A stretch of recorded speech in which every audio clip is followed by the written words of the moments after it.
नमस्कार. माझं नाव अंजली दत्तात्रय वडगावकर. मी ह्याच ह्याच्यातली एक नागरिक आहे आणि एक मतदाता पण आहे.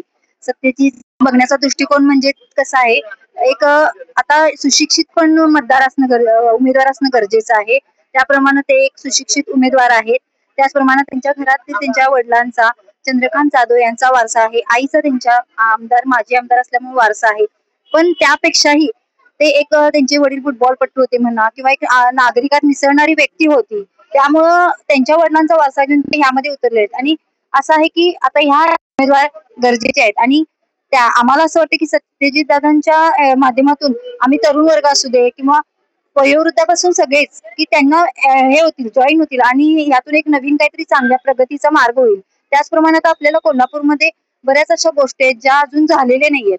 बऱ्याच म्हणजे महत्व काय आहे, त्यामुळे ते त्या खूप हुशार पण आहेत. कोल्हापूरला परंपरा पण आहे आणि ही मुलं बाहेर शिकून जातात आणि तिथं मग कसं होतंय, आपल्या संस्कृतीपासून आई वडिलापासून थोडेसे दुरावले जातात आणि त्यामुळं तिथं भरपूर पगार मिळते म्हणून ते तिथंच राहतात. त्यापेक्षा आपणच आयटी पार्क कोल्हापूरमध्ये आणूया आणि आपल्या मुलांना इथं शिक्षण देऊन इथंच नोकऱ्या जर दिल्या त्याच पगाराच्या, तर आपला उद्योगधंदा पण वाढेल